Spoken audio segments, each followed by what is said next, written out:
Tonight we journey backward through time, past the accumulated centuries of myth and misunderstanding, past the paintings and plays and films that have shaped how we imagine her, past the Roman historians who wrote her story as warning against Eastern decadence and feminine power, to find the woman who lived before she became legend, Cleopatra the Certain.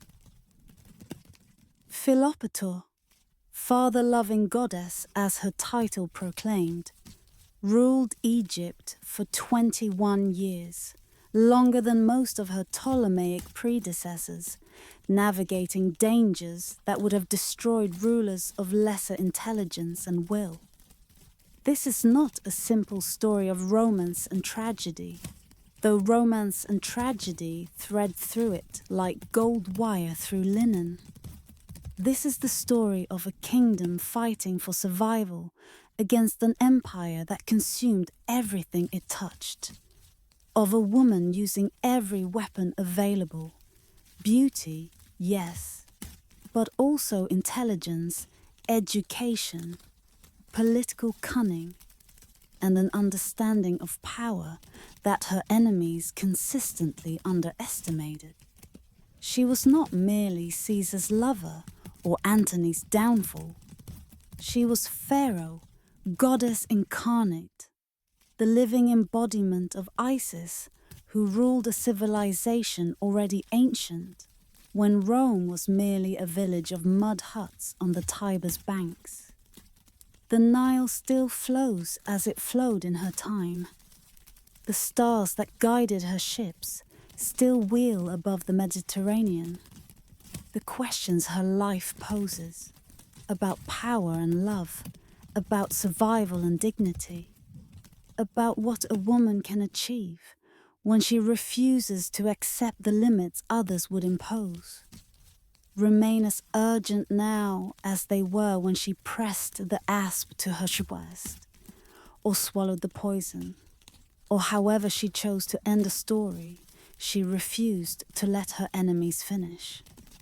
We begin in Alexandria, in the library that held the world's accumulated wisdom, where a princess learned the languages and arts that would make her the most remarkable woman of her age. We end in the same city, in a mausoleum built for eternity, where a queen demonstrated that even in defeat, she would choose her own fate. Let the night deepen. Let the centuries fall away. Let us find her as she was before legend claimed her. Brilliant, ambitious, desperate, magnificent, and utterly determined to preserve what her ancestors had built, even as the world transformed around her.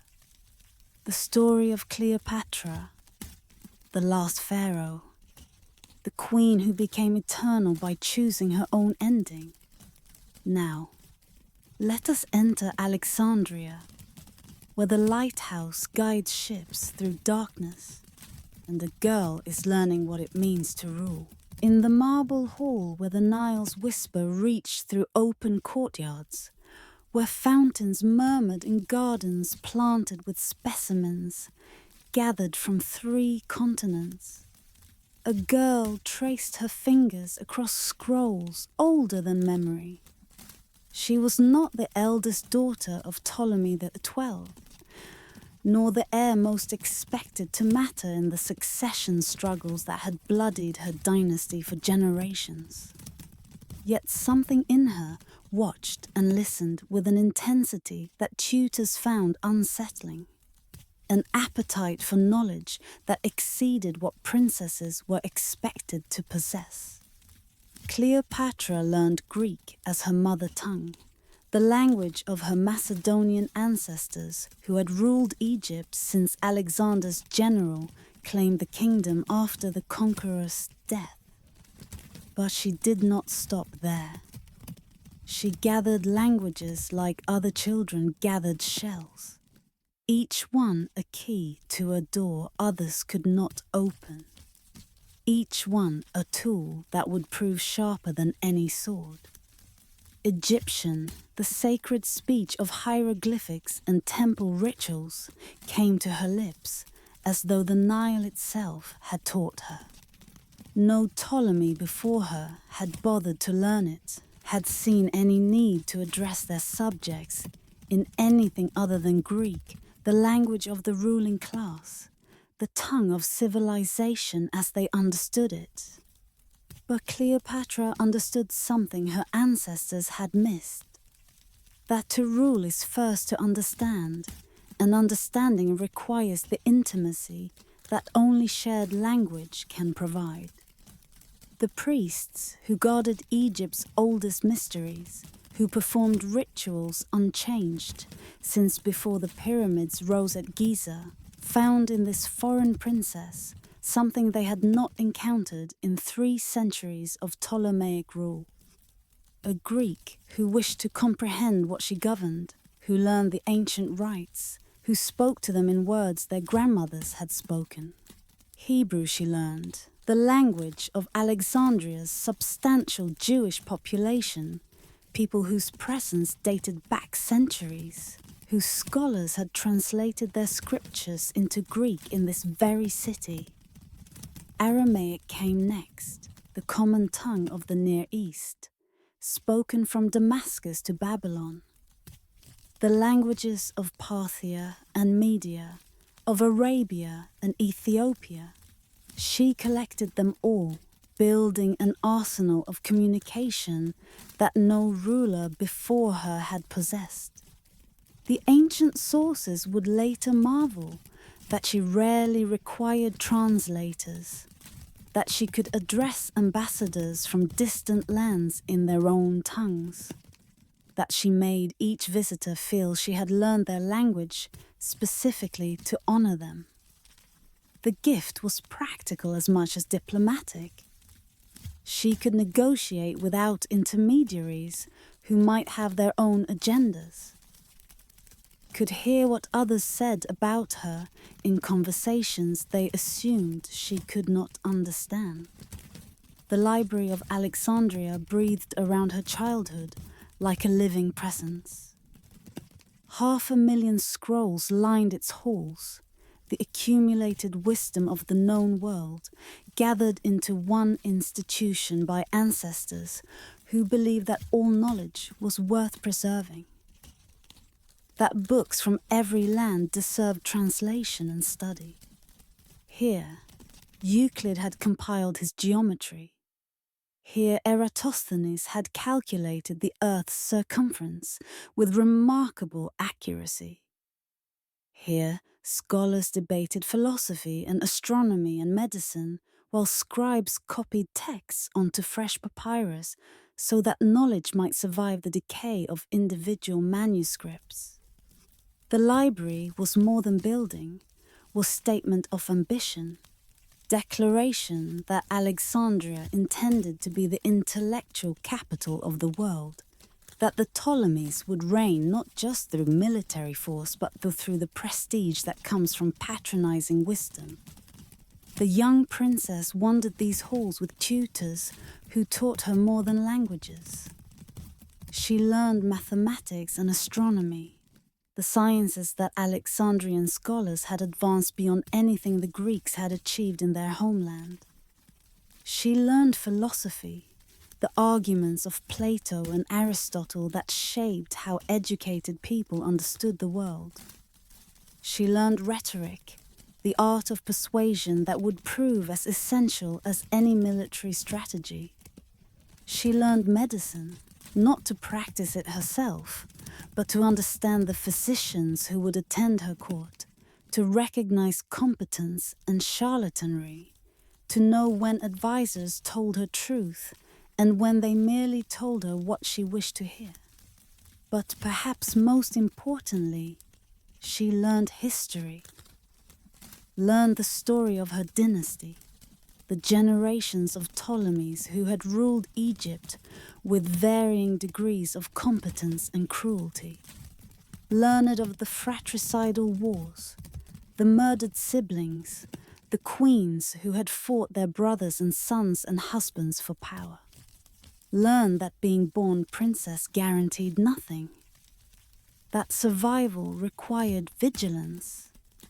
That crowns passed to those with strength and cunning rather than merely those with claim. Her own father had been expelled from his throne, had fled to Rome as supplicant, had returned only through borrowed money and borrowed soldiers, burdened with debts that would constrain his successors for generations. The lesson was clear. Egypt's survival depended on managing Rome, that vast and growing power to the west that had already absorbed much of the Mediterranean world and gazed hungrily at Egypt's grain and gold. The lighthouse at Alexandria swept its beam across the harbour each night, guiding ships through waters that connected Egypt to the wider world. The child watched from palace windows as vessels arrived from every port of the Mediterranean. Roman merchant ships, Greek traders, vessels from distant Spain and nearby Syria, all drawn to Alexandria's commerce and culture. She was learning what it meant to stand at the center of the world's trade, to rule a kingdom that others needed even as others threatened it. The harbour that welcomed merchants also welcomed armies. The wealth that made Egypt magnificent also made Egypt a target. What does it mean to prepare for a throne one does not expect to claim? Her elder sister Berenice had seized power during their father's exile, had ruled briefly before his return, had been executed for her ambition when Roman swords restored Ptolemy to his throne. The lesson was not lost on the younger princess. Power punished failure absolutely, offered no second chances, demanded that those who reached for crowns be prepared to hold them or die in the attempt. She was perhaps 14 when Berenice's head fell, 14 when she understood that the games played in Alexandria's palace were games whose stakes could not be higher. The chapter closes with Alexandria spreading below in the Mediterranean twilight, its grid of streets laid out by Alexander's own architects, its temples and palaces and library and lighthouse proclaiming glory that rested on foundations more fragile than marble. A princess stands at her window, not yet queen, not yet lover of emperors, not yet legend, merely a brilliant child, preparing for futures she cannot fully imagine, gathering knowledge and languages and understanding against needs she cannot yet name. The library's spare scrolls hold wisdom accumulated over centuries. The lighthouse's beam sweeps across dark waters. And somewhere in the palace, her father coughs with the illness that will soon carry him to his grave, leaving behind crowns and debts, and a daughter more capable of bearing both than he had ever been. The Nile flows toward the sea as it has flowed for millennia. The child learns. The world waits. And history gathers itself for the extraordinary life about to unfold.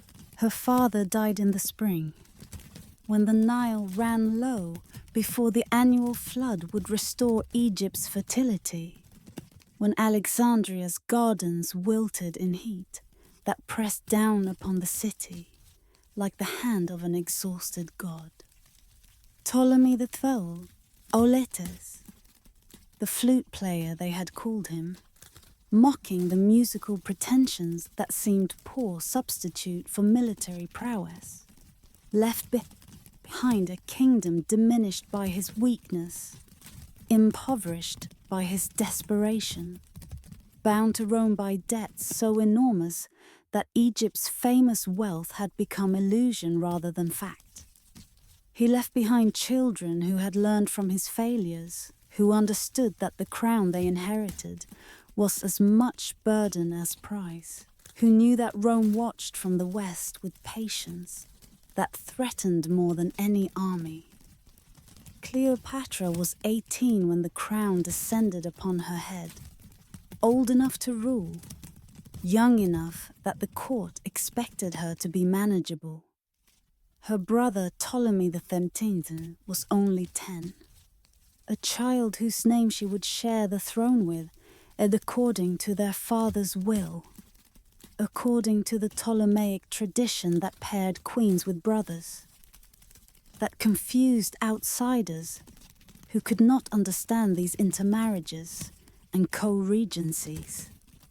The siblings did not marry. That much later propaganda would claim, but the evidence suggests otherwise. Yet they ruled together in theory, their portraits appearing side by side on coins, their names linked in official documents, the fiction of harmony masking the reality of competing factions. The boy king's advisors saw the queen as obstacle. Pothinus the eunuch, Achillas the general, Theodotus the rhetorician. These men had risen to power during her father's weakness, had accumulated influence that they did not intend to surrender to a girl who showed alarming signs of competence.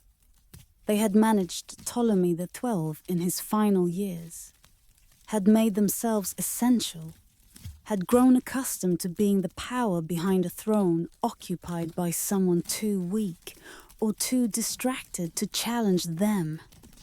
Cleopatra challenged them simply by existing, by demonstrating capabilities they had not expected, by attempting to rule rather than merely reign. The debts dominated everything.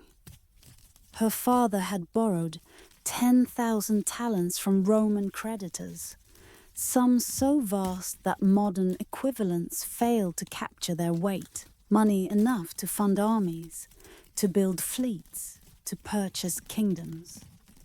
The loans had come from Rabirius Postumus, a Roman financier who had followed Ptolemy to Egypt to ensure repayment, who had briefly held position in the Egyptian treasury before the Alexandrians' resentment drove him back to Rome.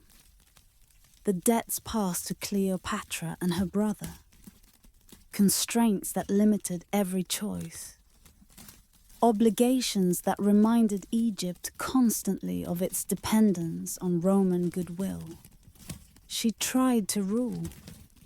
The fragmentary evidence suggests a queen engaged with her kingdom's administration, concerned with the practical details that determine whether subjects prosper or starve. A decree survives in which she addressed the cultivation of land, the management of agriculture that sustained Egypt's economy and fed its population. Another document shows her attention to trade, to the commerce that passed through Alexandria's harbour and generated the revenue that might eventually repay Rome's loans. She was learning the craft of governance, discovering that ruling requires endless attention to details, that scribes record and ministers debate, that crowns are maintained through competent administration as much as through military force. But the court conspired against her. Pothinus whispered in the boy king's ear, reminded him that he was pharaoh too, that his sister's prominence diminished his authority, that the regents who managed him had interests that her independent rule threatened. The factions gathered strength, aligned themselves against a queen who trusted too few and threatened too many. By the third year of their joint reign, Cleopatra found herself outmaneuvered, expelled from Alexandria, driven into exile while her brother's advisors celebrated their victory. She fled eastward, towards Syria, toward the lands where she might gather support for return. The desert received her, offered its harsh protection, became temporary refuge for a queen without kingdom. We know little of these months of exile, these seasons when Cleopatra wandered at the margins of her realm, gathering whatever forces she could muster, watching Alexandria from distance, while those who had expelled her enjoyed her throne. The silence in the sources is itself significant. Her enemies controlled the narrative during these months, had no reason to record her activities, assumed perhaps that she would fade into obscurity, like other failed claimants to disputed crowns. But she was raising an army. Somewhere in the border regions, somewhere among the peoples who live between Egypt and the Hellenistic kingdoms to the east, Cleopatra found soldiers willing to fight for her cause. The army was small. She lacked the treasury that might have purchased mercenaries in numbers sufficient to challenge her brother's forces directly. But it was hers, loyal to her rather than to the regents who had expelled her. She moved it toward Egypt's eastern frontier, positioned it for the confrontation that must come, waited for the moment when she might strike. The moment came from unexpected direction. Rome's civil wars had spilled eastward. Pompey the Great, defeated by Julius Caesar at Pharsalus, fled toward Egypt, hoping that the kingdom he had helped restore years earlier might offer refuge. The boy king's advisors made fateful choice. They murdered Pompey as he stepped ashore, presented his severed head to the pursuing Caesar as gift meant to curry favor. They miscalculated catastrophically. Caesar was appalled rather than grateful, saw in Pompey's murder the dishonor of a Roman noble at foreign hands, found himself in Alexandria with insufficient troops, surrounded by a court that had just demonstrated its willingness to kill for advantage. The chapter closes with Caesar establishing himself in the royal palace, while Cleopatra's army waited at the frontier, with the Roman conqueror of Gaul and master of Rome suddenly embedded in disputes he had not anticipated, with a queen in exile recognizing that everything had changed, that opportunity had arrived in form she could never have predicted. The debts remained, the shadows persisted, but a door had opened, and Cleopatra prepared to step through it in manner that would become legend. The palace at Alexandria glittered with borrowed magnificence. The harbor held Roman ships, and somewhere in the eastern desert, a queen was planning entrance that would change everything.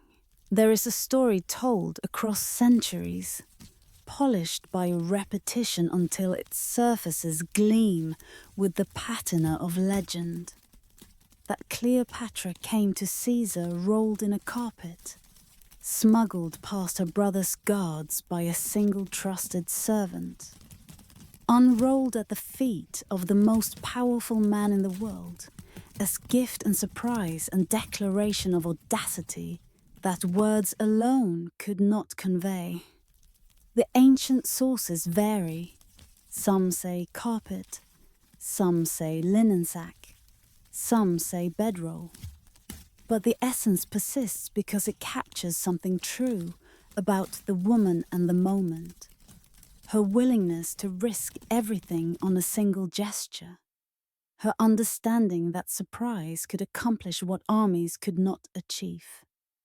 She was 21 years old. Exiled from her throne, her army too small to challenge her brother's forces directly. Her options narrowing with each day that Caesar remained in the palace, where her enemies whispered against her. The Roman had announced he would arbitrate the dispute between the siblings, would hear both sides and render judgment. But he heard only her brother's side, while her brother's advisers ensured she could not reach him. The guards watched every entrance. The harbour was controlled. The palace was enemy territory through which she could not pass. Except she did pass. Somehow, through channels the historians do not fully explain, she found a merchant named Apollodorus willing to carry her in his small boat to the palace's sea entrance, willing to smuggle her past guards, who did not think to search a servant's bundle closely enough. The carpet, or sack, or bedroll, was practical solution to practical problem. How does an exiled queen cross hostile territory to reach the one person who might restore her throne? She made herself cargo, trusted her life to a servant's nerve and a guard's inattention, allowed herself to be carried like merchandise into the presence of the man who held her fate. Caesar was 52, fresh from victories that had made him master of Rome's destiny, pursuing his defeated rival Pompey to Egypt, only to find that rival already murdered by the very court he now occupied. He was trapped in a sense, his small force insufficient to impose his will on Alexandria's population, surrounded by a hostile court that might well decide he was more valuable dead than alive. Into this dangerous uncertainty came Cleopatra unrolled from her hiding place, rising before him in whatever state the journey had left her, presenting herself not as supplicant, but as rightful queen, seeking alliance with Rome against those who had usurped her throne. What passed between them in those first hours remains veiled by time. The histories written by their enemies, and all the surviving histories were written by their enemies, speak of seduction, of feminine wiles deployed against Roman virtue, of an Eastern enchantress who corrupted a great general through pleasures he should have resisted. But the evidence suggests something more complex than simple seduction, something that acknowledged both their intelligences, their powers, their positions as the two most remarkable people in the room. She spoke to him in his own language. This alone would have distinguished her from every other ruler he had encountered, every king and queen who required translators, who spoke through intermediaries, who could never be certain their words were being conveyed accurately. Cleopatra had prepared for this moment through decades of education, had accumulated languages precisely for occasions when direct communication would matter, when the intimacy of shared tongue would create connection that translation could never provide. She argued her case herself, presented the legal claims to her throne, explained the circumstances of her exile in words she chose rather than words others chose for her. She was beautiful. The sources agree on this, though they differ on the nature of her beauty, suggest it was more charm than classical perfection, more animation and intelligence than mere physical form. But Caesar had known beautiful women, had conducted affairs throughout his life, was not naive enough to be conquered by appearance alone. What seems to have captured him was the combination: beauty joined to intelligence, charm joined to education. Royal authority joined to personal courage demonstrated by the very manner of her arrival. She had risked her life to reach him, had trusted him not to hand her over to enemies who would certainly kill her, had gambled everything on her judgment of his character. The boldness appealed to a man who had built his career on bold gambles, who had crossed the Rubicon when prudence counseled retreat, who appreciated audacity because he practiced it himself. By morning, everything had changed. Caesar summoned the boy King Ptolemy to inform him that his sister would be restored to the throne, that they would rule jointly as their father's will had specified.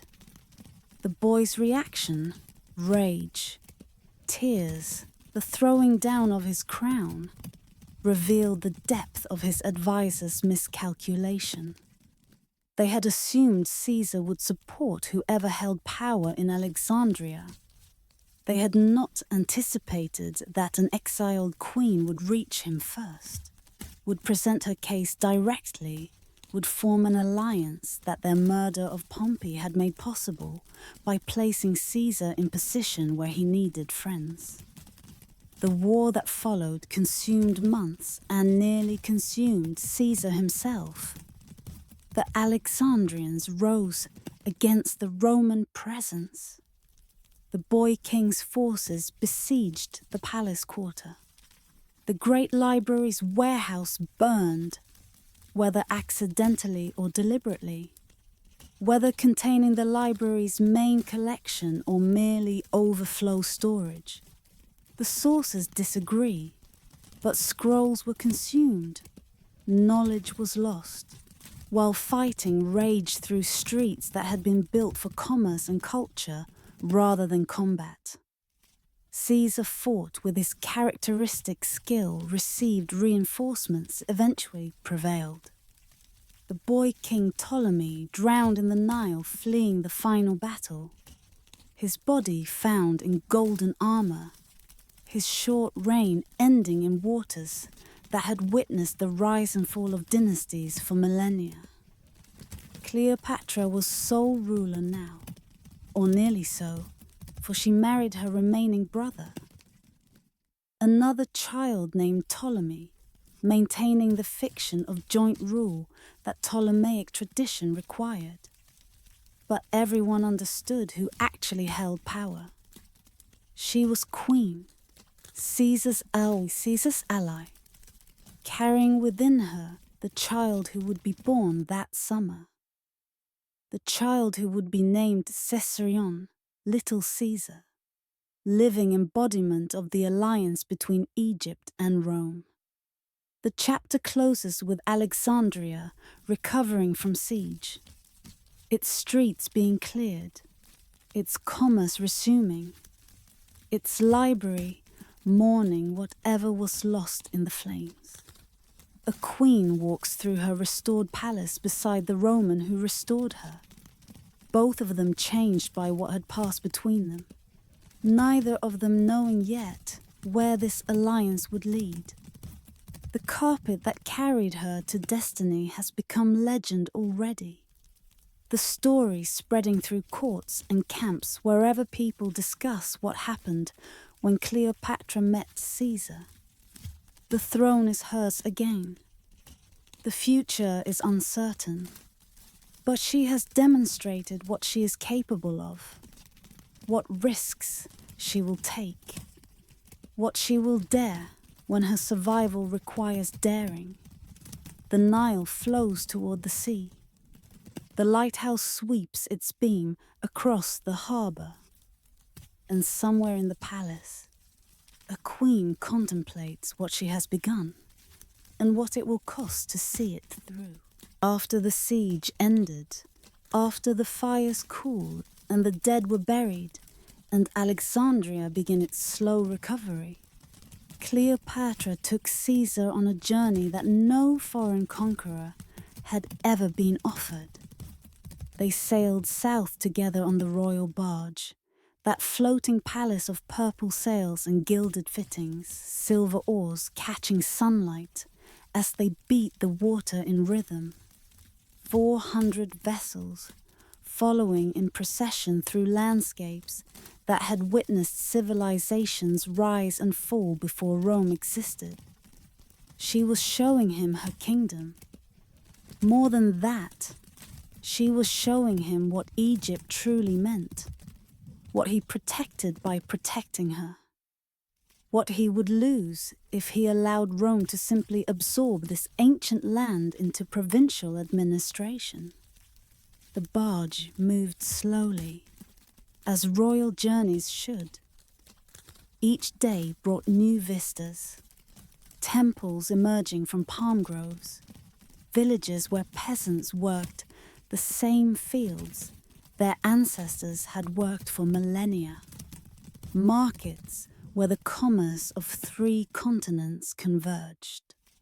The Nile was Egypt's highway, had been since before the pyramids rose, carried the traffic that connected Upper and Lower Egypt, that made the kingdom one despite distances that would have fragmented less well-watered lands.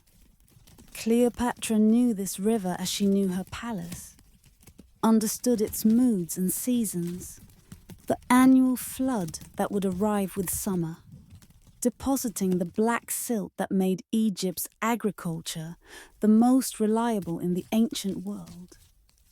They passed Memphis, ancient capital where pharaohs had ruled before Alexandria was dreamed of, where the Ptolemies maintained temples to Egyptian gods alongside their Greek cults. The pyramids rose on the western horizon, those monuments that were already ancient when Homer sang, that would still stand when Rome itself was ruins. Caesar, who had conquered Gaul and crossed the Rubicon, who had seen the wonders of the Greek world and the mysteries of the East, found himself in landscapes that made his achievements seem momentary, that testified to civilizations old when his ancestors were still illiterate farmers on the Italian peninsula. But it was the temples further south that truly revealed what Egypt meant. Karnak, with its forest of columns rising toward a sky they seemed almost to reach, its walls covered with reliefs depicting pharaohs conquering enemies, making offerings to gods, performing rituals unchanged across millennia. Luxor, where the sacred avenue of Sphinx stretched between temple complexes, where colossal statues of Ramesses still proclaimed glory that the centuries had not diminished. The Valley of the Kings on the western bank, where pharaohs slept in tombs cut into living rock, surrounded by treasures meant to sustain them through eternity, protected by spells and curses that workers had inscribed 3,000 years before. Cleopatra translated for him, read the hieroglyphics that covered every surface, explained what the images meant, revealed stories and beliefs that no Roman could have accessed without her guidance. She was demonstrating her unique value, not merely as beautiful woman or useful ally, but as bridge between civilizations, as someone who could make Egypt comprehensible to Roman understanding. The priests who maintained these temples, who performed rituals their predecessors had performed when Troy fell and the Hebrew exodus occurred, found in her a pharaoh who understood what they preserved, who could explain their importance to the foreign conqueror, on whose goodwill their survival depended. What did Caesar think? Floating through these ancient landscapes, with this young queen who seemed to belong to them as no Ptolemy before her had belonged. The sources do not record his thoughts, preserve only the fact of the journey, the months spent sailing when duties in Rome surely demanded his return.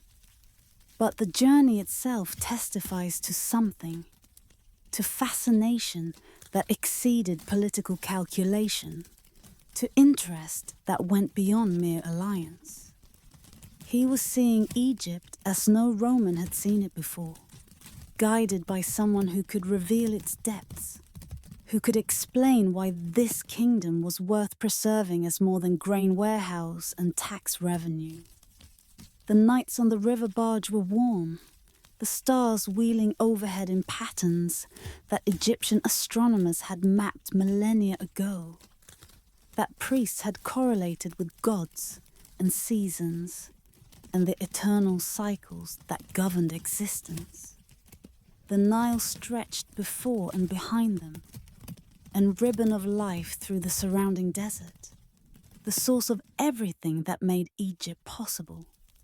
What conversations passed between them in those nights? What plans were made?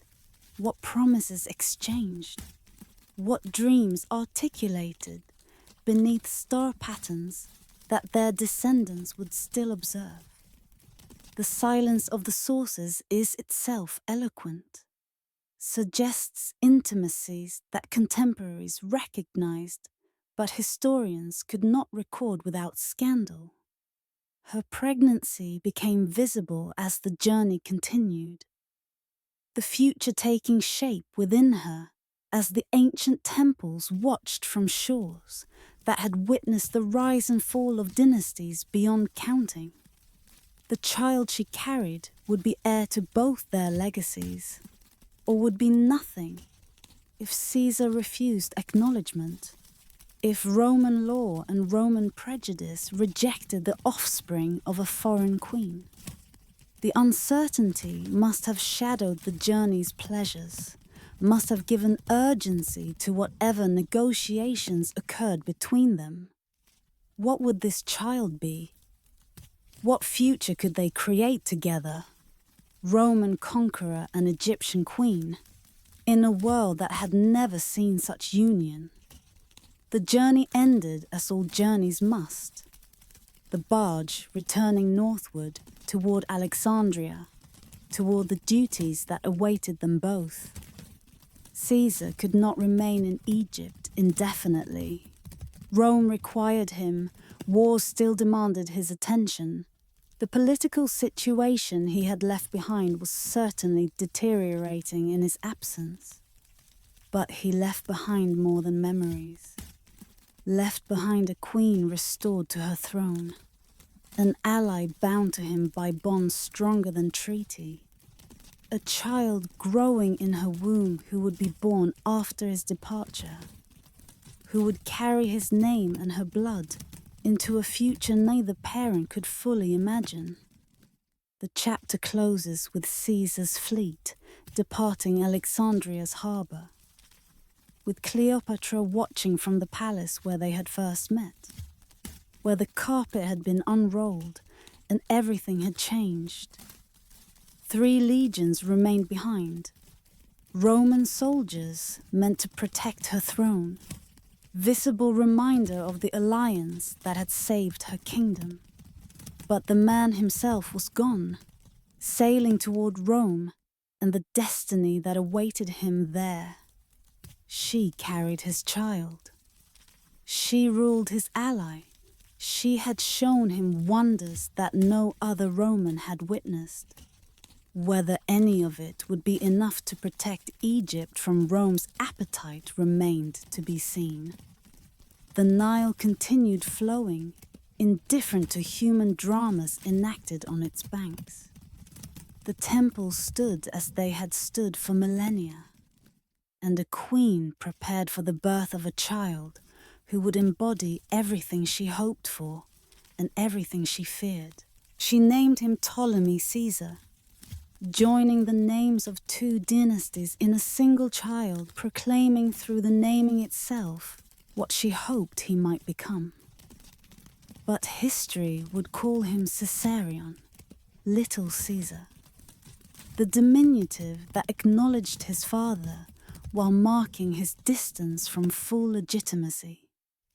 The nickname that captured the ambiguity of his position.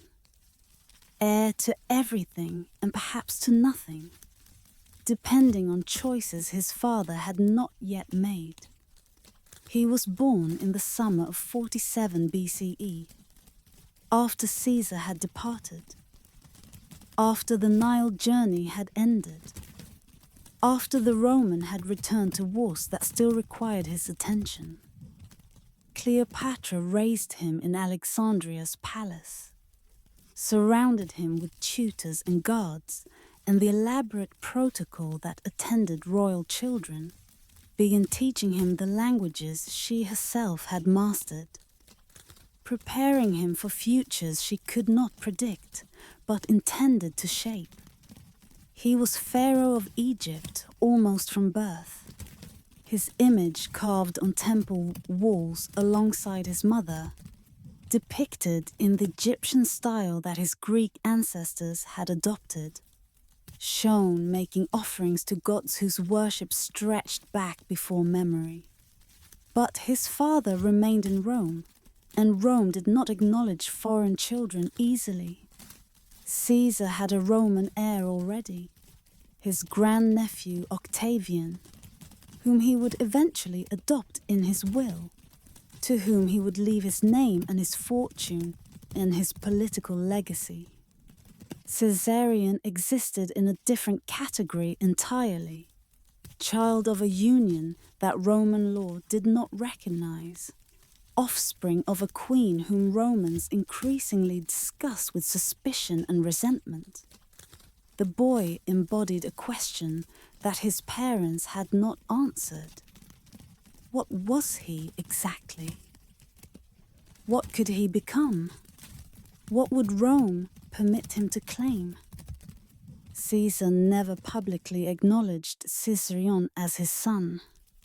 The political cost in Rome would have been too great, the scandal too damaging to a career that depended on Roman sensibilities. But he permitted the acknowledgement in Egypt, allowed Cleopatra to proclaim their son heir to both their legacies. Let the boy's existence serve her purposes, even if he could not serve his own. The ambiguity was deliberate, was perhaps the only solution possible to an impossible situation. A child who could be acknowledged where acknowledgement helped, but denied where denial was necessary. Cleopatra brought the boy to Rome. In 46 BCE, she travelled with Caesarion and her brother husband Ptolemy XIV, established residence in Caesar's villa across the Tiber, became presence in Roman society that scandalized traditionalists and fascinated others.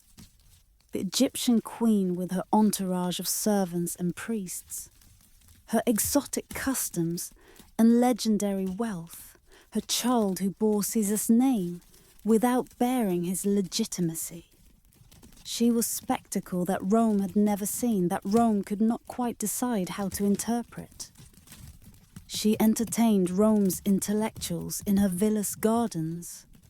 Cicero visited, recorded his impressions in the letters that mixed grudging respect with Roman prejudice, acknowledged her learning while deploring her influence. Other scholars and writers came, drawn by her library's fame, her patronage of learning, her ability to discuss philosophy and science in their own language with their own sophistication. She was not merely Caesar's exotic mistress, was educated woman who could hold her own in debates that would have defeated most Roman matrons, who demonstrated that Egypt's reputation for learning was not merely historical, but present in its queen. Caesar went further than private acknowledgement. In the temple of Venus Genetrix, newly completed in his forum, he placed a golden statue of Cleopatra alongside the goddess from whom his family claimed descent. The gesture was extraordinary. A foreign queen honored in Rome's sacred spaces, associated with Roman divinity, given permanent presence in the city's religious landscape. What did he intend by this? The sources speculate, but cannot know. Declaration of love? Political statement about the alliance between Rome and Egypt? Assertion of his power to do as he pleased, regardless of tradition? The statue proclaimed something, and what it proclaimed made many Romans uncomfortable. Meanwhile, laws were being proposed in the Senate. Laws that would have permitted Roman citizens to take multiple wives, that would have legitimized children born outside traditional Roman marriage. Whether these laws were designed specifically to address Caesarion's status or were part of broader reforms, their timing suggested connection to the Egyptian queen in Caesar's villa, to the child whose existence posed questions that existing law could not answer. The laws did not pass, were perhaps never seriously intended to pass, but their proposal testified to the legal problem Caesarion represented, the uncertainty about what he could claim and what Rome would permit. The boy lived these strange years in the marginal space between worlds. Prince in Egypt, scandal in Rome, his father's child in fact, but not in law, heir to possibilities that might never be realized. He learned Greek and Latin, Egyptian, and the languages his mother collected.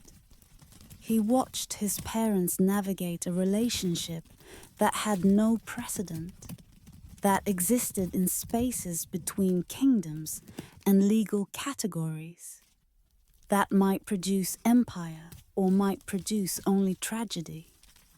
The Ides of March approached.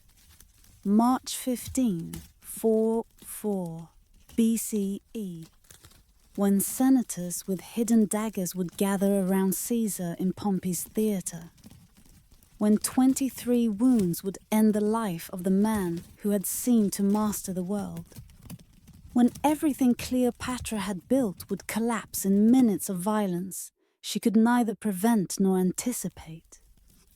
The boy whose name meant two worlds would see those worlds torn apart before he was old enough to understand what had happened, would flee Rome with his mother, would return to Egypt as fatherless prince whose future had suddenly become far less certain.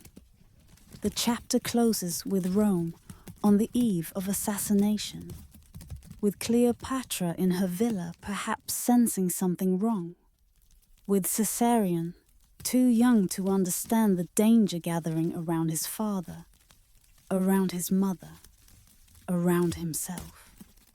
The golden statue still stood in Venus's temple. The laws that might have legitimized him remained unpassed, and the daggers were being sharpened that would end not just a life, but a world of possibility that had seemed, for a moment, almost within reach. The boy whose name meant two worlds. Neither world would be safe for him now. The news arrived by swift ship, by messenger who must have struggled to deliver words that would shatter everything. Caesar was dead, murdered in the Senate by men who called themselves liberators, his body pierced by wounds that his supposed friends had inflicted, left bleeding on the floor of Pompey's theatre, while his killers celebrated their restoration of the Republic. Cleopatra heard and knew immediately what the death meant for her son, for her kingdom. The protector was gone. The alliance was severed. Egypt was vulnerable again, exposed to Roman appetite without Roman guardian to deflect it. She fled Rome within days, took Caesarion and sailed back to Egypt through Mediterranean waters that must have seemed darker than before, that carried her toward a kingdom whose future had suddenly become uncertain. Her brother-husband Ptolemy XIV died shortly after their return, poisoned, the historians would later claim, by a queen who no longer needed him, who would not share power with another male who might become rival or puppet for her enemies. The accusation cannot be proven, but fits patterns established by generations of Ptolemaic succession struggles. Cleopatra emerged as sole effective ruler, with only Caesarion beside her, a child she could control, whose authority derived entirely from her own.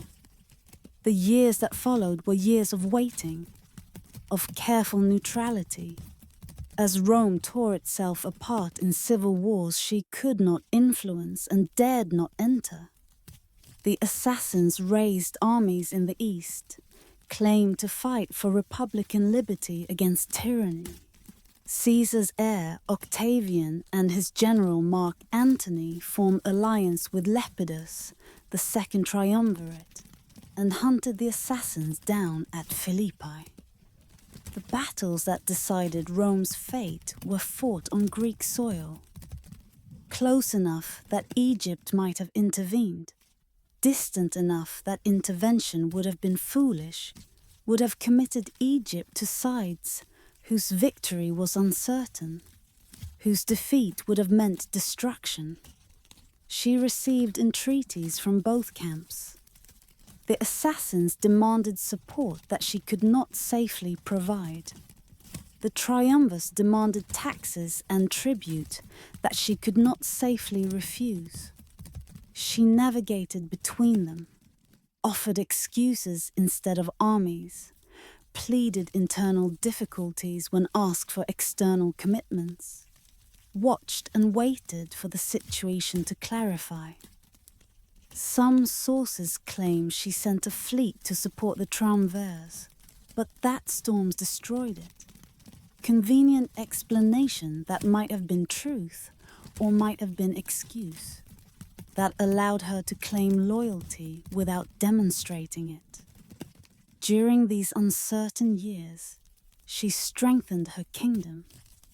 The administration that she had begun to master before Caesar's death, she now perfected, paying attention to details that previous Ptolemies had delegated to ministers they could not trust.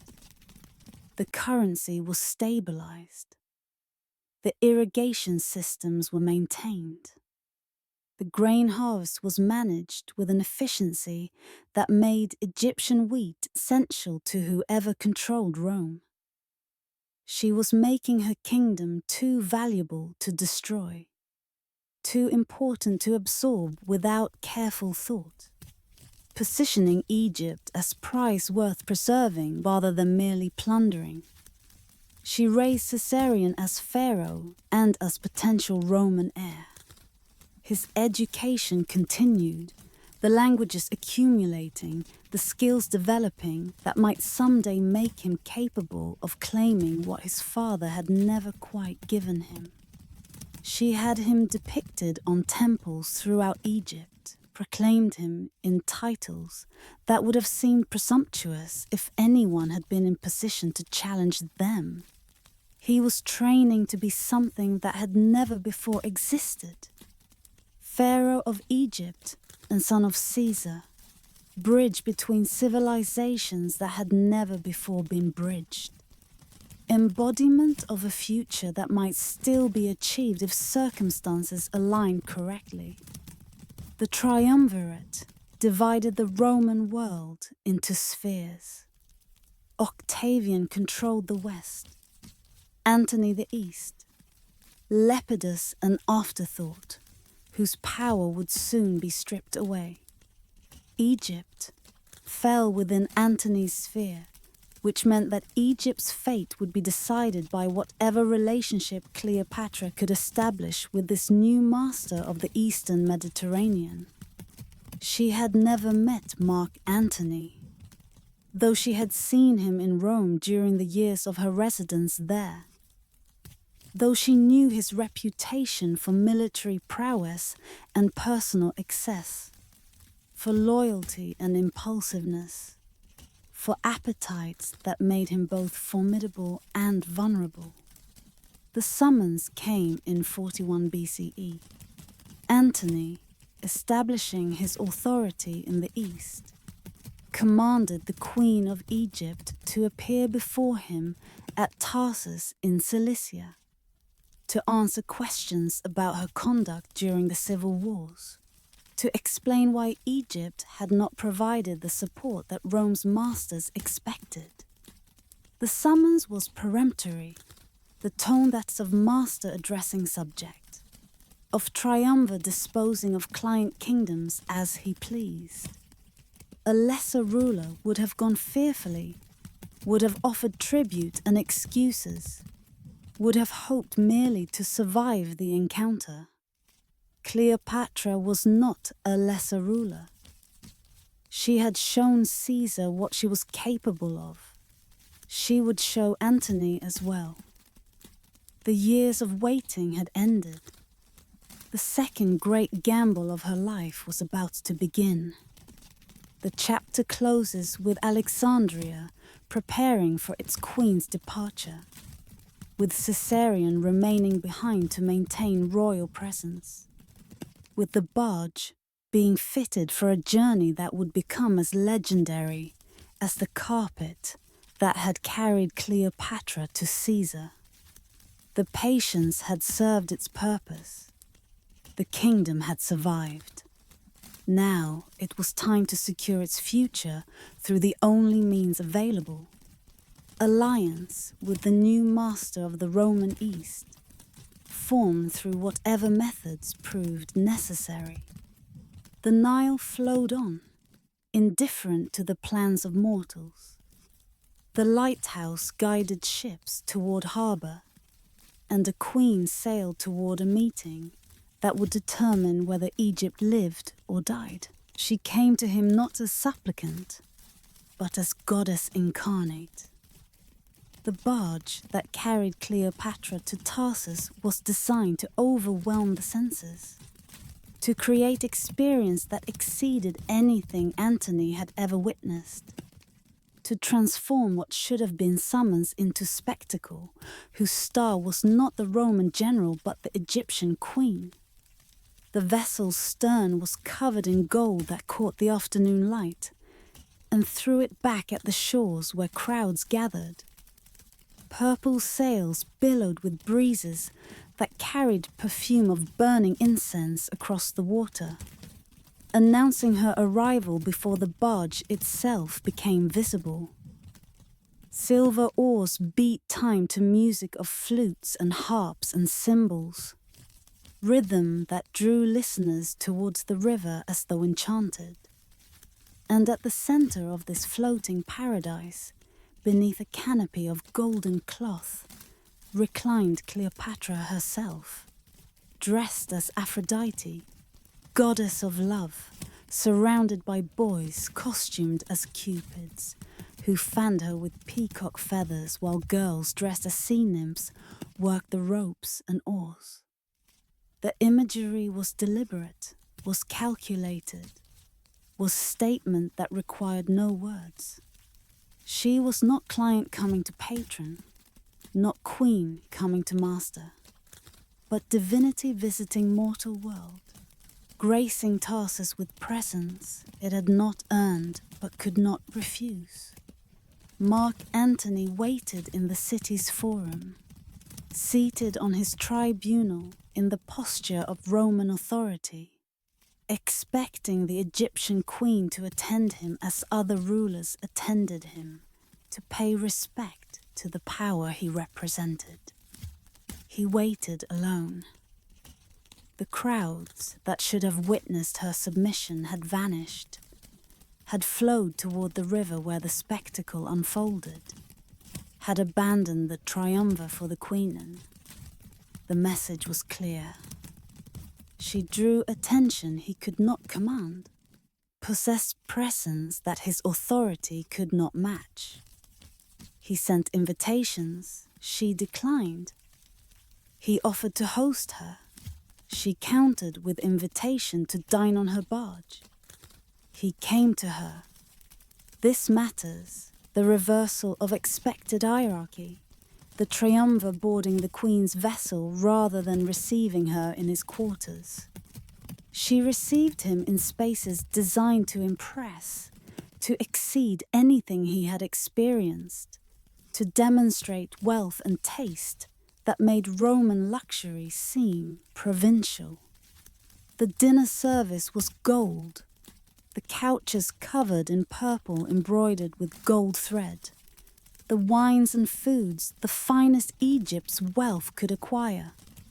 She gave him the service at the dinner's end, casual generosity that suggested this magnificence cost her nothing, that she could gift treasures that would have bankrupted lesser rulers.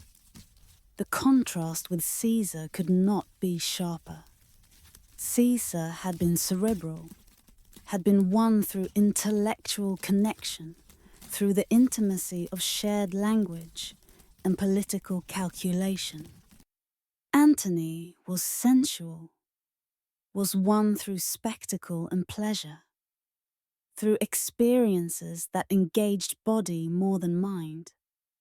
Cleopatra understood this, had prepared for it, had designed every element of her arrival to appeal to a man whose weaknesses were well known, whose appetites had shaped his reputation throughout Roman society.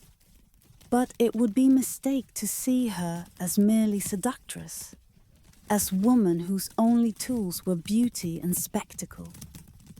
She spoke to Antony in his own language, as she had spoken to Caesar. She explained her conduct during the civil wars with arguments that satisfied or at least defected his accusations.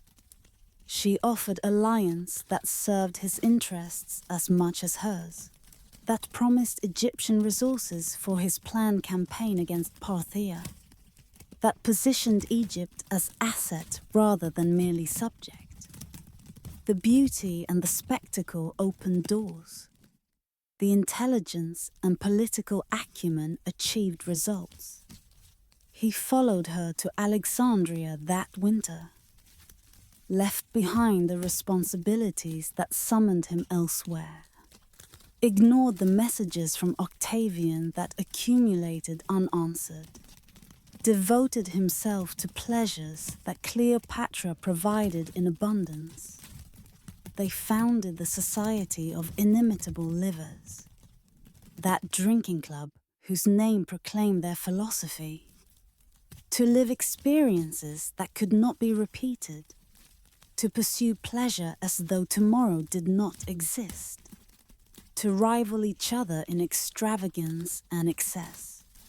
Stories accumulated, of elaborate costumes for dinners, of fishing trips sabotaged by divers who attached catches to Antony's line, of disguises worn while wandering Alexandria's streets at night, of pranks and games and laughter that seemed unsuited to the weight of their responsibilities.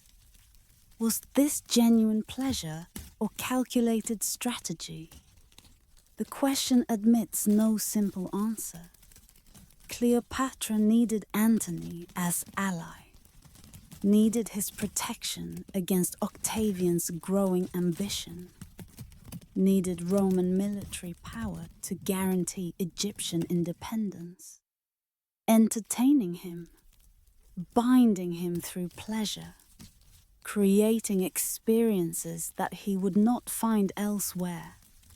All served her political purposes, but the entertainment may also have been genuine, may have reflected real enjoyment of a man whose company she found pleasant, whose energy and appetites matched her own willingness to live intensely.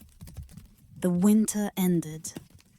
Antony departed for wars that could not wait longer, for the Parthian campaign that would prove disastrous, for responsibilities that their inimitable livers had not erased in days. They would not see each other for 4 years. But Cleopatra carried twins in her womb when he left, children who would be born that autumn, whom she would name Alexander Helios Mtol and Cleopatra Selene. Sun and moon, symbol of cosmic order, claims upon future it was ambitious as any she had made.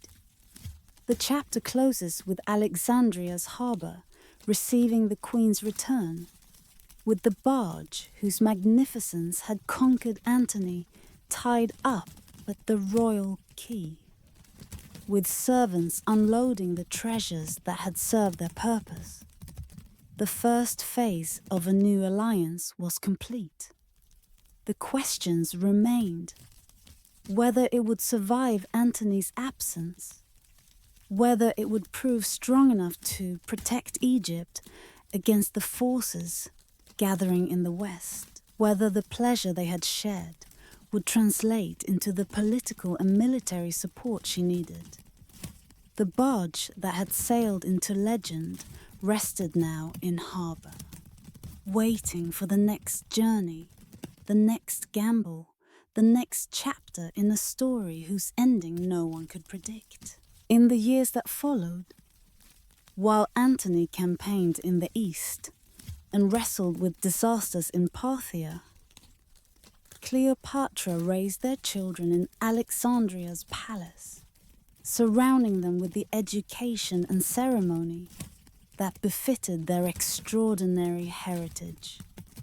Alexander Helios and Cleopatra Selene, the boy named for the conqueror whose empire their ancestors had divided, the girl given her mother's name and the moon to match her brother's sun. Later, a third child arrived after Antony's return, named Ptolemy Philadelphus for the Ptolemaic ancestor who had made Egypt a center of learning.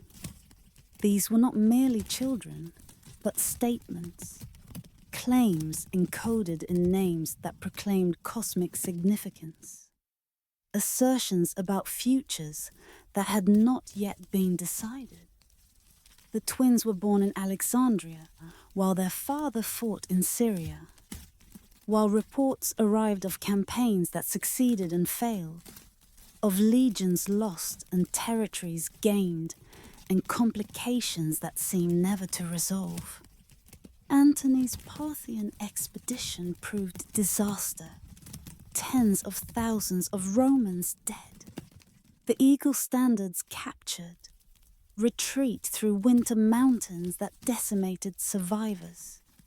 He blamed his subordinates, blamed circumstances, blamed perhaps privately the months spent in Alexandria when he should have been preparing. The defeat weakened his position against Octavian, made him more dependent on Egyptian resources, drew him back toward the queen who had become essential to his ambitions. He returned to Alexandria in 36 BCE, returned and stayed, establishing the city as his effective capital, even as Rome remained the theoretical center of his power. The pattern of the inimitable livers resumed, though with different character now. They were older, had children together, had become something more like partnership than passing affair. Cleopatra financed his campaigns, provided ships and soldiers and supplies that Roman sources could not or would not provide. He gave her territories in return, chunks of the eastern Mediterranean that had once been part of earlier Ptolemaic kingdoms, lands that Rome had absorbed, but that Antony now granted to his queen. The children grew amid these transactions, these expansions of their mother's realm. These are gifts that their father bestowed with a generosity that his enemies in Rome found scandalous. Caesarion remained eldest, was reaching adolescence now, was being prepared for rule that might never come. His position complicated by siblings whose father was present in ways that his father had never been. The palace was full of children. Caesarion, the twins, Philadelphus, sometimes Antony's children by his Roman wives, who visited from time to time. A strange extended family whose relationships defied normal categories, whose futures depended on political outcomes none of them could control. The donations of Alexandria changed everything. In 34 BCE, Antony staged a ceremony in Alexandria's gymnasium that proclaimed what he had been hinting at for years. Cleopatra was named Queen of Kings. Caesarion was proclaimed King of Kings and joint ruler with her. The three children of Antony were given kingdoms carved from Rome's Eastern Empire. Alexander Helios received Armenia and the territories beyond, styled like a Persian king. Cleopatra Selene received Cyrenaica and Libya, styled like an Egyptian queen. Young Ptolemy Philadelphus received Syria and Cilicia, styled like a Macedonian monarch. The children sat on golden thrones, wore costumes appropriate to their new realms, received oaths of loyalty from assembled dignitaries who must have wondered what it all meant. Octavian knew what it meant. The donations were declaration of war, or at least of separation, Antony claiming the East as his own domain, distributing Roman territories to foreign queen and illegitimate children, rejecting Rome's authority to dispose of lands that Roman soldiers had conquered. The propaganda that Octavian deployed seized on every detail. The golden thrones, the foreign costumes, the children whose names proclaimed sun and moon, and the conqueror, Alexander. This was not Roman general adapting to Eastern circumstances. This was Roman corrupted by Eastern decadence, abandoning Roman values for foreign queen, placing illegitimate offspring above legitimate Roman heirs. The war that followed was cast as war against Cleopatra, not against Antony. Octavian understood that Romans would more readily fight foreign queen than Roman general, that framing the conflict as defense against Eastern invasion served his purposes better than advertising civil war. He obtained Antony's will from the Vestal virgins who guarded it, published its contents to scandalized Rome. The acknowledgement of Caesarion as Caesar's son, the desire to be buried in Alexandria beside Cleopatra, the gifts to foreign children that seemed to prove Eastern corruption. The children who had been dressed in royal costumes, who had received kingdoms in the gymnasium's ceremony, faced futures that the donations had made uncertain. If their parents won the coming war, they might indeed rule the territories granted to them, might become monarchs of a reordered Mediterranean world. If their parents lost, they would be prizes in Octavian's triumph, displayed as evidence of Antony's corruption, reduced from royalty to captives in single stroke of fortune. The chapter closes with Alexandria preparing for war, with fleets being built and armies assembled, with children too young to understand what was happening, but old enough to sense the tension, the fear, the stakes being wagered on their parents' gamble. The sun and moon that they were named for would rise and set regardless of outcome. But the children themselves faced futures that depended entirely on events beyond their control, on battles they could not fight, on calculations they could not influence. The children of the new sun, waiting to see whether their parents' vision would prevail, or whether they would become orphans of a dream that had never quite become reality. Actium. The name carries weight that millennia have not diminished, resonates through history as one of those moments when everything turned, when the world that had been possible became impossible, and the world that followed became inevitable. The promontory on the Greek coast where two fleets gathered, where the fate of the Mediterranean world was decided in a single September day, where Cleopatra's dreams of independent Egypt died on waters that her ancestors had once commanded. The forces that Antony and Cleopatra assembled were formidable by any measure. 500 ships, perhaps more, gathered in the Ambracian Gulf. War galleys whose bronze rams could shatter enemy hulls, transport vessels loaded with supplies for campaigns that might last years. The treasure ships that carried Egyptian gold and silver needed to pay the armies. On shore, 19 legions stood ready, supplemented by cavalry and allies from eastern kingdoms. More than enough force to defeat Octavian if force were properly deployed. The numbers favored Antony. The position favored Antony. Everything favored Antony except Antony himself. Octavian's general Agrippa proved the better admiral. His fleet blocked the exits from the Gulf, trapped Antony's forces in waters that became prison, cut supply lines that were never adequately secured.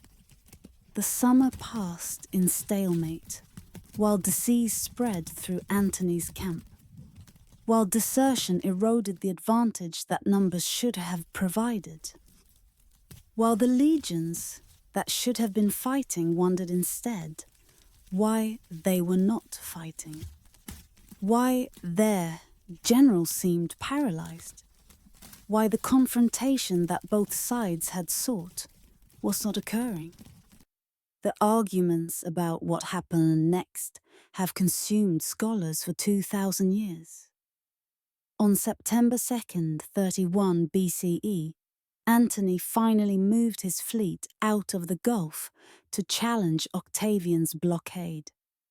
The battle commenced, bronze rams striking hulls, arrows and javelins filling the air, sailors and soldiers dying in the chaos of ancient naval combat.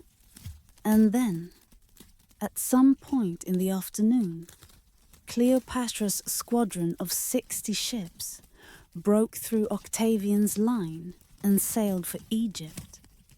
Antony followed her. This is the fact that determined everything, the choice that history has never been able to explain satisfactorily. He saw her flagship sailing away, boarded a fast Queen Kirime, pursued and caught her, transferred to her vessel, sat in silence while his fleet and his legions remained behind, left everything he had built to follow the woman he loved to her distant kingdom. Was it flight planned from the beginning? Some ancient sources suggest that Cleopatra had always intended to escape with the treasury, to preserve the resources that might allow her to continue fighting from Egypt. That Antony's pursuit was simply the agreed-upon signal that retreat had begun. But planned retreats usually preserve more than 60 ships, out of 500 usually communicate intentions to the forces left behind. Usually do not leave commanders watching in bewilderment as their generals' sails disappear over the horizon. Was it panic? The chaos of naval combat, the uncertainty of the battle's progress, a sudden conviction that all was lost, prompting flight before disaster became complete. But Antony had fought many battles, had never before fled from combat, had demonstrated courage that his worst enemies acknowledged. Was it love? Love so consuming that it overwrote every military calculation, that made Cleopatra's departure intolerable regardless of what leaving meant for the forces he commanded. The romantic explanation appeals because it matches the story we want to tell, the story of passion that transcended politics, of devotion that exceeded duty.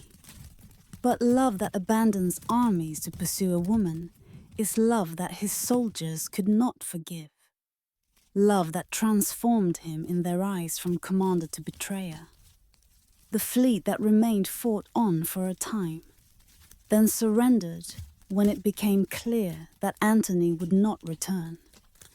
The legions held position for a week, waiting for their general, finally accepting the offers that Octavian's agents brought, changing sides not from conviction, but from necessity.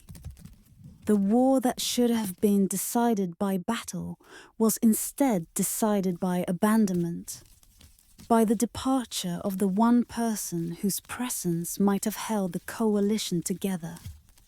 The voyage back to Egypt took days that must have felt like years. The two ships sailed through autumn seas toward a kingdom that would not survive the year, carrying a queen whose gamble had failed and a general whose career was ending. Ancient sources describe Antony sitting alone in the bow, speaking to no one, staring at waves that offered no answers to questions he must have been asking himself. Cleopatra remained in the stern, separated by the length of the vessel and by everything that had happened, by the consequences of choices they had made together and apart. The chapter closes with Egypt receiving its queen and her defeated general, with Alexandria learning what had happened at Actium, with the realization spreading through the court that the end was approaching. Ships had been lost. Armies had surrendered. The man who should have protected Egypt from Rome had failed, had followed love instead of duty, had demonstrated to every wavering ally that his queen mattered more than his cause. The sea had swallowed an empire, not with weapons, but with a choice that left weapons unused. The sea had swallowed Cleopatra's dream, not by defeating her fleet, but by receiving her flight. The waters of Actium held no bodies, claimed no casualties beyond the ordinary losses of naval combat. But they had consumed everything nonetheless. She had been building her tomb for years, long before the disaster at Actium, long before the final crisis that now approached. The mausoleum rose beside the temple of Isis, that goddess whose incarnation Cleopatra claimed to be, whose worship she had promoted throughout her reign. The structure was designed to hold her body for eternity, to provide the setting for rituals that would ensure her passage to the afterlife, to surround her with treasures accumulated across a lifetime of rule. Now, as Octavian's forces approached Alexandria, the mausoleum became fortress and treasury and stage for the final performance she was preparing. Antony's despair deepened with each arriving report. His allies were deserting. The client kings who had followed him for profit now calculating that Octavian offered better prospects. His legions were surrendering without fighting, accepting the new master who seemed inevitable, rather than dying for one who seemed doomed.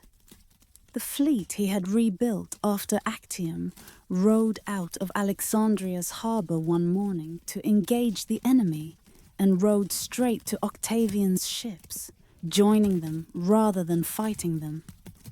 Even the cavalry that he had trained and trusted abandoned him at the last, switching sides in the final engagement outside Alexandria's walls.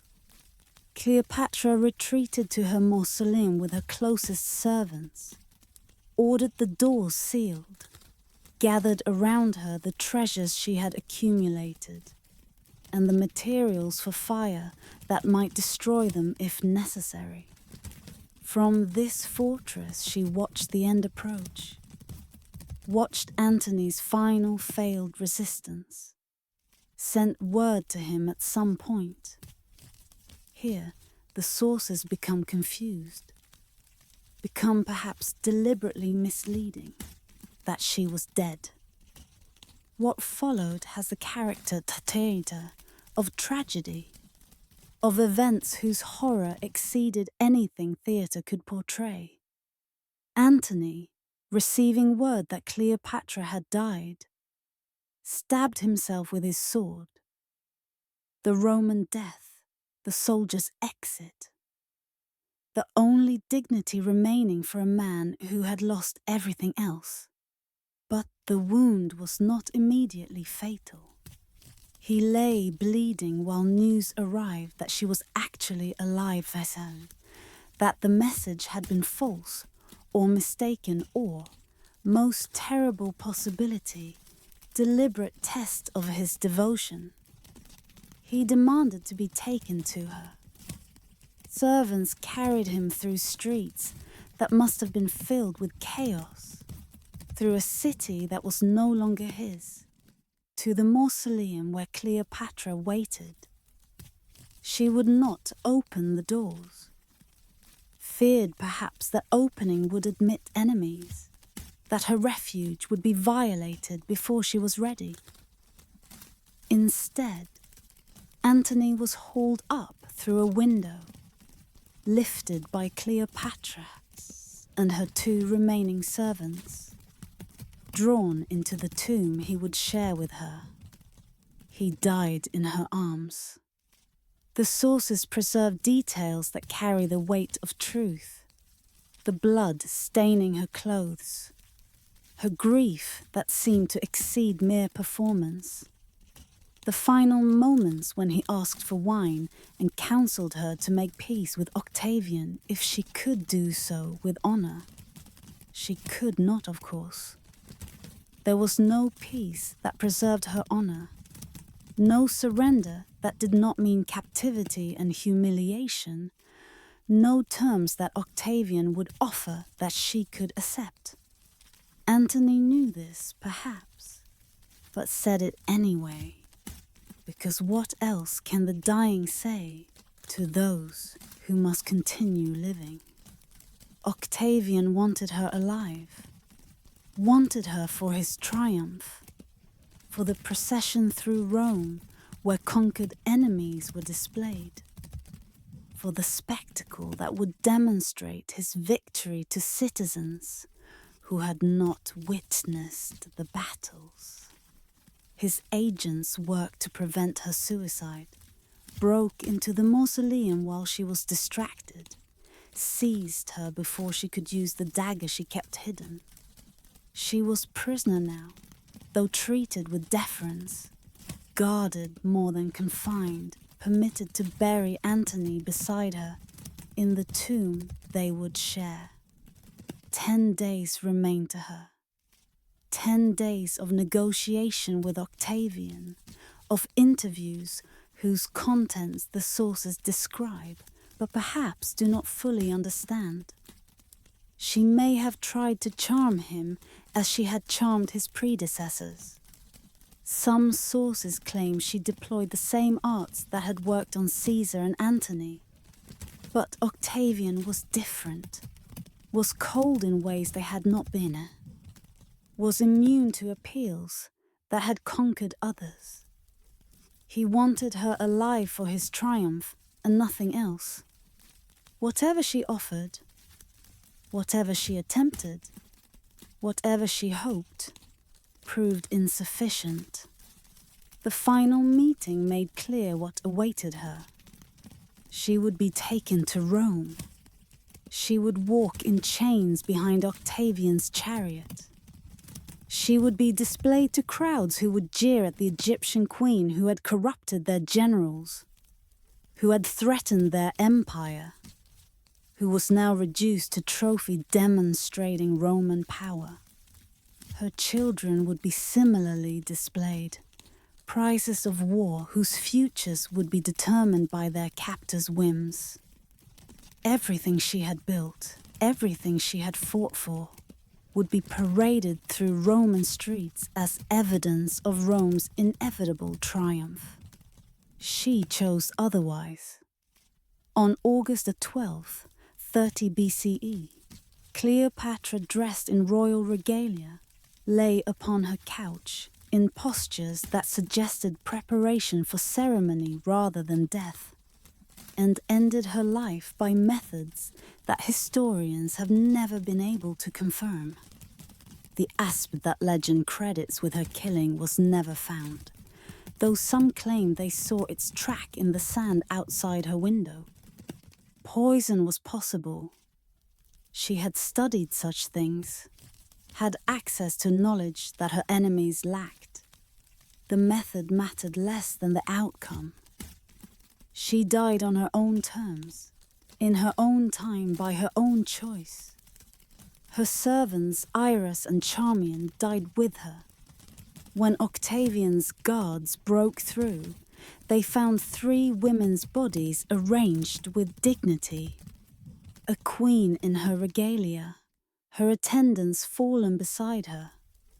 Charmian, barely alive, was adjusting the crown on Cleopatra's head.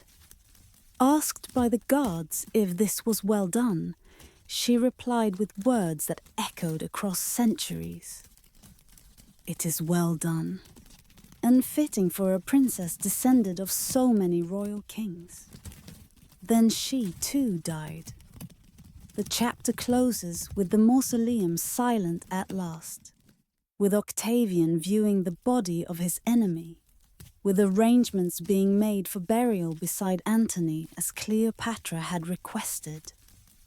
She had gathered her dead around her, Antony, her servants, soon herself, in the tomb she had built for eternity.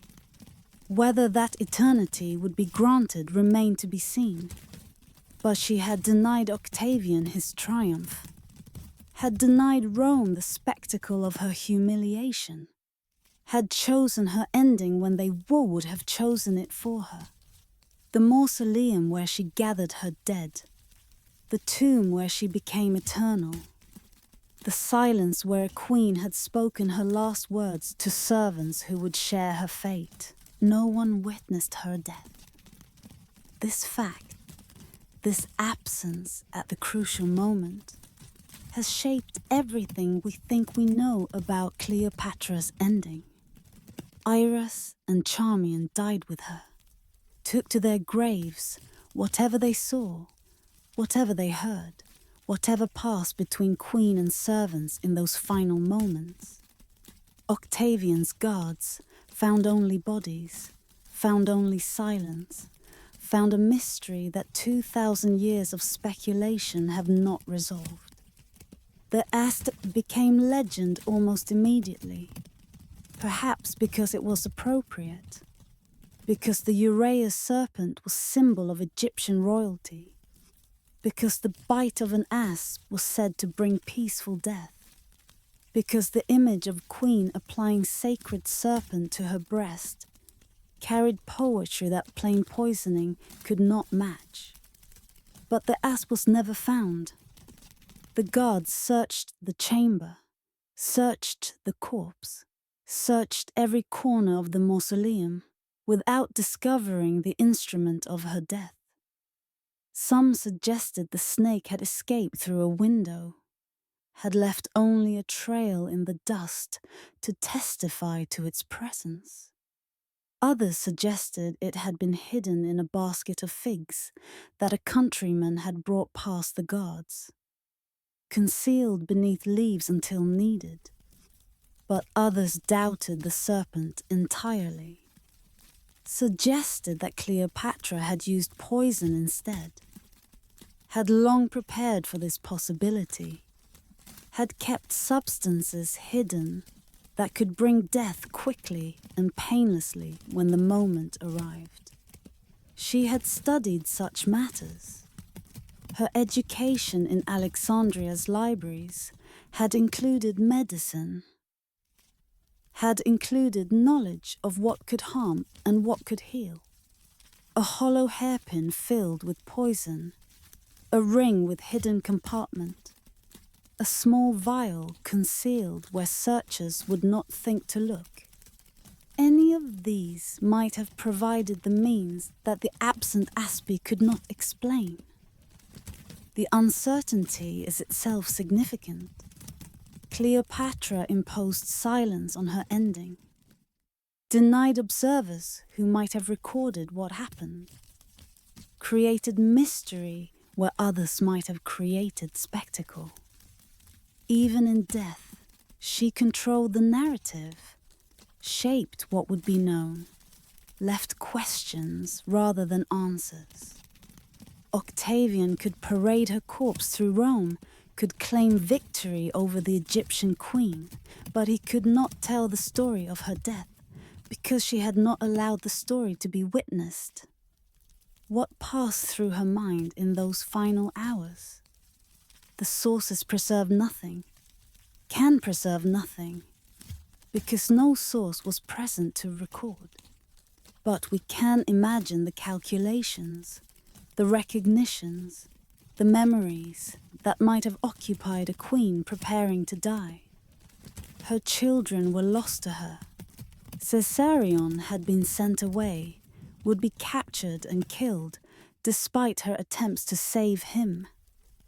The 3 children of Antony would be taken to Rome, would be raised by Octavia, Antony's Roman wife, would disappear into obscurity except for Selene, who would eventually marry an African king and name her son Ptolemy, carrying the dynasty's name into one more generation before it faded entirely. Her kingdom was lost to her. Egypt would become Roman province, would be ruled by prefects sent from Rome, would provide grain to feed the imperial capital, would cease to be the independent power that her dynasty had maintained for 3 centuries. The temples would continue. The priests would perform their rituals. The Nile would flood and recede as it had always done. But there would be no pharaoh, no queen, no continuation of the tradition she had embodied more fully than any Ptolemy before her.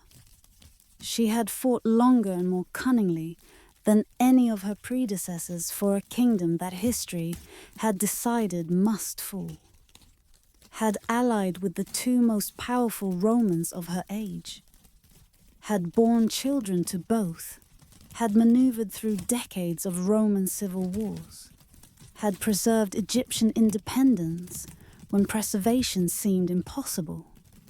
In the end, it was not enough. Rome's resources exceeded Egypt's. Rome's unity exceeded Rome's divisions. The forces that she had played against each other finally combined against her. But she had not lost entirely, had denied Octavian the triumph he wanted, had demonstrated that even in defeat, she retained choice, retained agency, retained the dignity that captivity would have stripped away, had chosen death over chains, had chosen ending over humiliation, had chosen to write the final page herself when they would have written it for her. The burial was granted as she had requested. Her body was placed beside Antony in the mausoleum she had built, surrounded by treasures that would sustain them through eternity, tended by priests who performed the rituals she had specified. Whether she believed in the afterlife these preparations implied, whether she expected to wake in realms of the blessed or simply expected oblivion, the sources do not say and could not know. She had kept her own counsel in life. She kept it in death as well.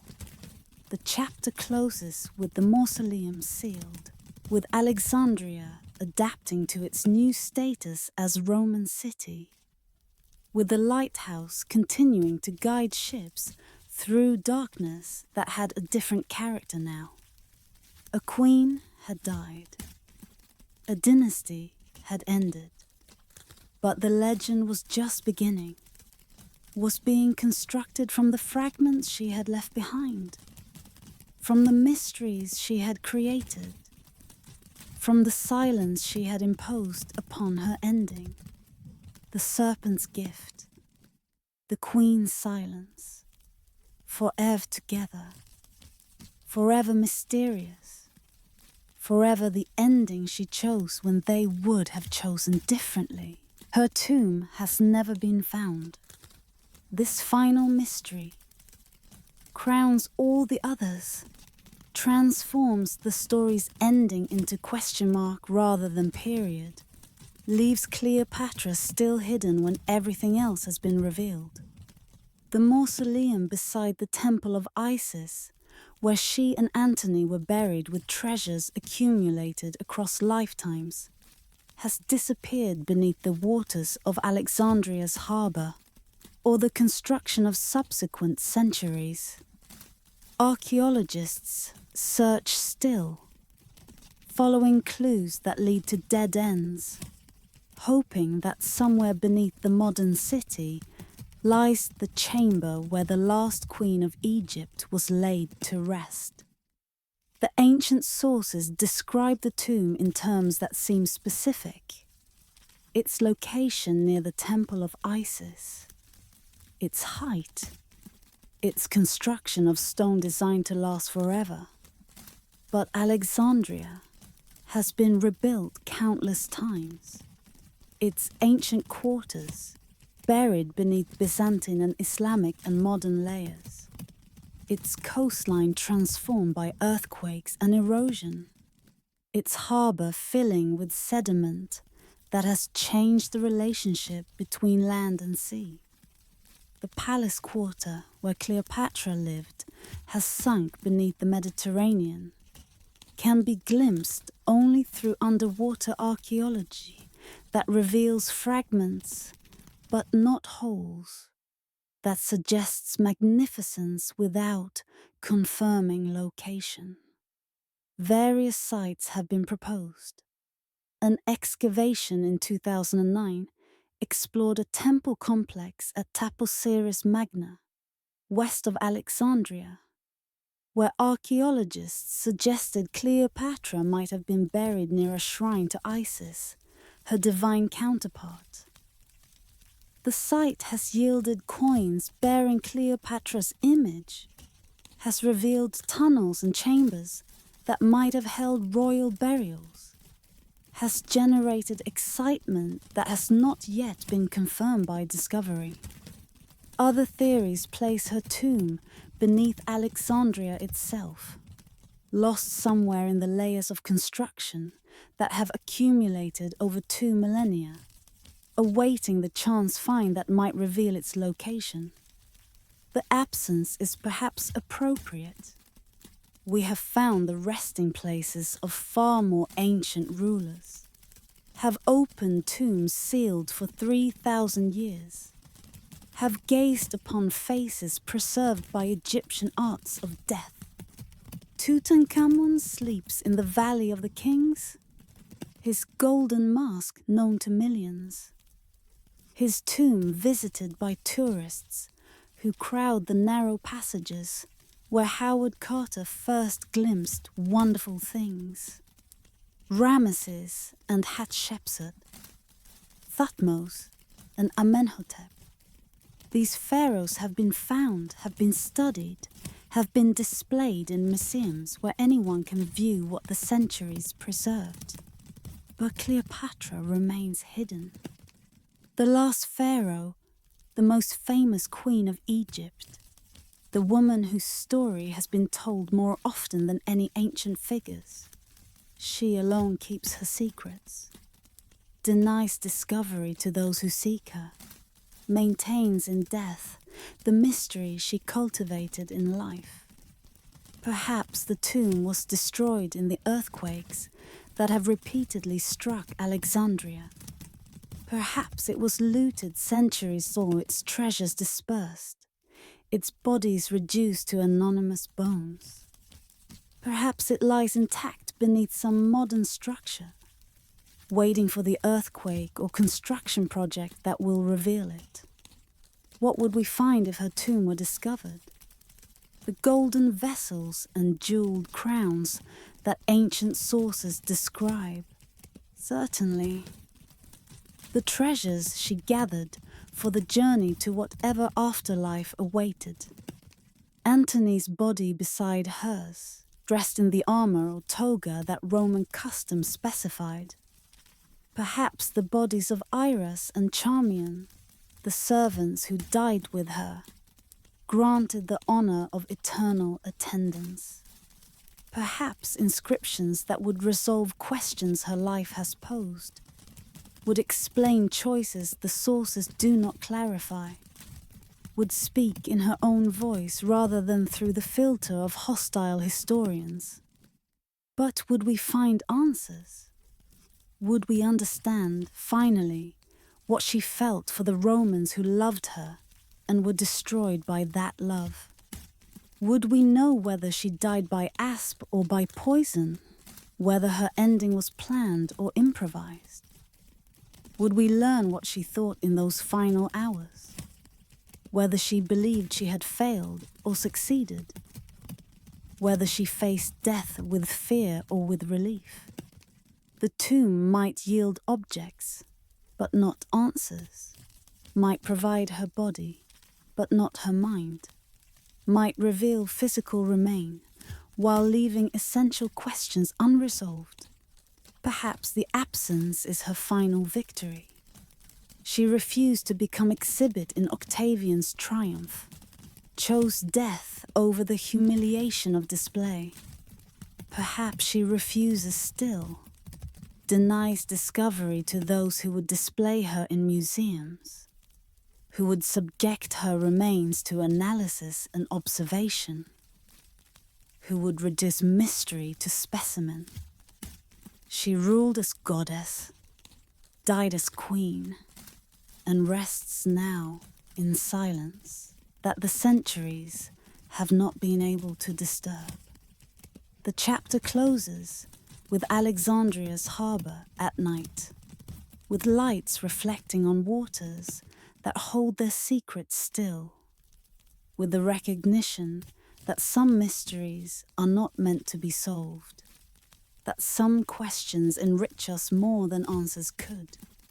Cleopatra remains hidden, remains mysterious, remains herself, not the seductress of Roman propaganda, not the romantic heroine of later imagination, but the brilliant and complex woman who fought for her kingdom with every weapon available and lost only when history itself overwhelmed her.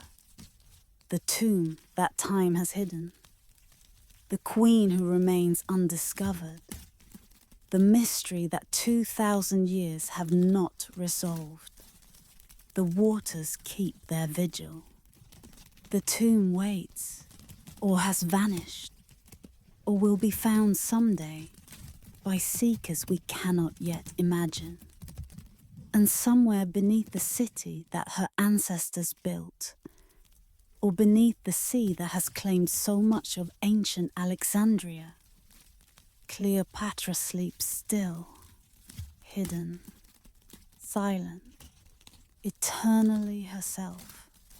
The last pharaoh, the final queen, the woman who became legend by refusing to let others write her ending. Closing reflection, the queen who chose her own ending. The night deepens now over Alexandria, over the harbour where her barge once sailed, over the waters where her tomb may rest. The story of Cleopatra comes to its close, but closure is not quite the right word, for stories like hers do not truly end. They transform into legend, into symbol, into questions that each generation asks anew and answers according to its own needs and understandings. She was many things that the simple tellings do not capture. Was scholar who spoke 9 languages and debated philosophers in their own tongues. Was administrator who managed her kingdom through decades of crisis and preserved its independence when preservation seemed impossible. Was mother who raised children in the shadow of empires, who tried to secure for them futures that history would not permit. Was diplomat who navigated Roman politics with skills that exceeded those of most Romans. Was pharaoh who embodied her kingdom's ancient traditions more fully than any Ptolemy before her, who learned the old language and performed the old rites, who was recognized by her subjects as something her Greek ancestors had never been. And yes, was lover too. Was woman who bound the 2 most powerful men of her age through attractions that included but exceeded physical beauty that engaged minds as much as bodies, that created partnerships whose intimacy contemporaries could neither understand nor forgive. The loves were political, certainly, were strategies as much as passions, were calculated as much as felt. But to say they were only political is to diminish both her and the men who loved her, is to reduce something complex to something simple, is to impose our categories on lives that exceeded categorization. What she achieved matters more than how she achieved it.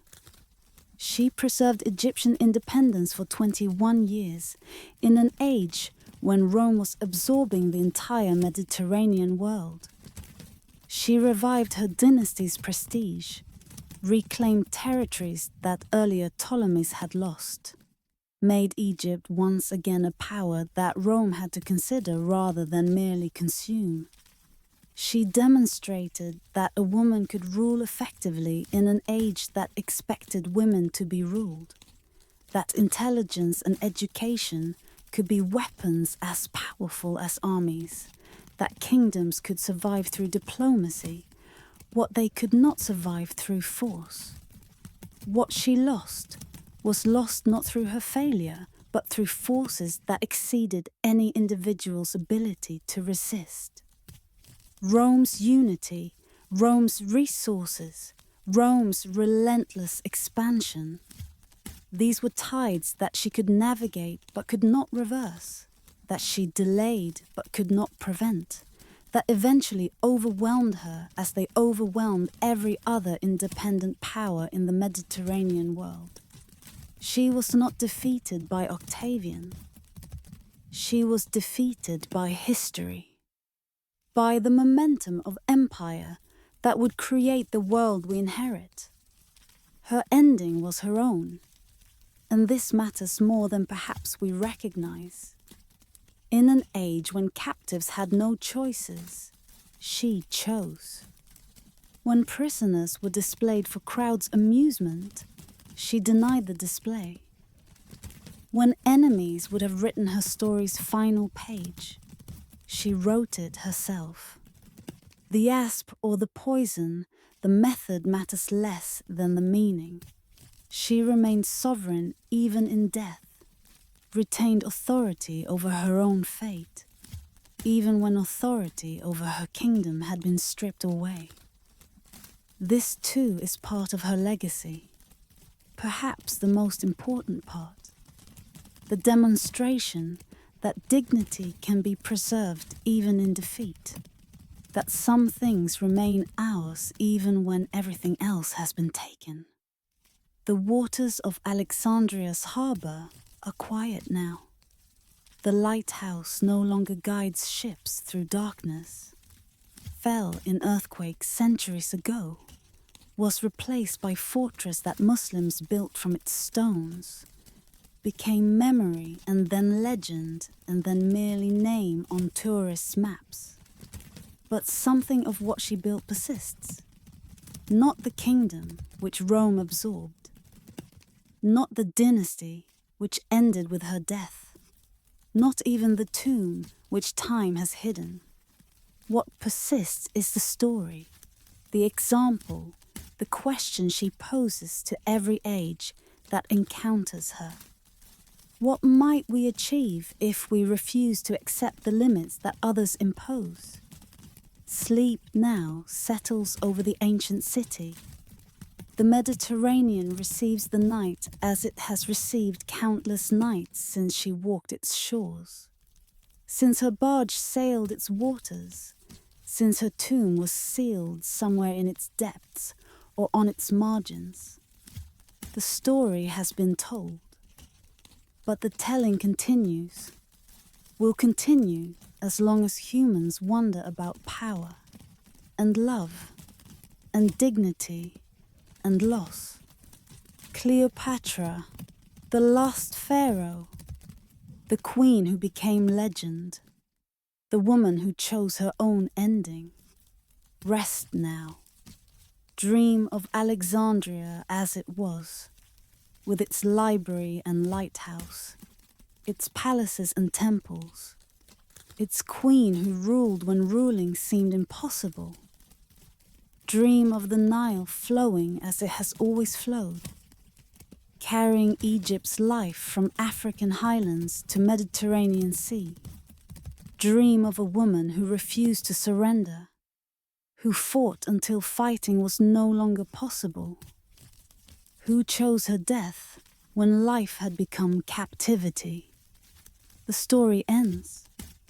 The legend continues, and somewhere beneath the waters of Alexandria's harbour, or beneath the layers of the city that has rebuilt itself countless times, or in some location that archaeologists have not yet imagined, Cleopatra waits, hidden, silent, eternal. The last queen of a dynasty that lasted 3 centuries. The final pharaoh of a civilization that lasted 3 millennia. The woman who became immortal by choosing to die on her own terms. Good night. Sleep deeply. And remember her, not as Rome's enemies portrayed her, not as Hollywood has imagined her, but as she was. Brilliant, ambitious, determined, magnificent, and utterly unwilling to let others determine her fate. The queen who chose her own ending, forever herself, forever remembered, forever the woman who would not surrender. The night receives us now. The harbour keeps its secrets, and the queen sleeps still, hidden from discovery, preserved in mystery, eternal in legend. Cleopatra, the last pharaoh, waiting in silence for the seekers who may or may never find her.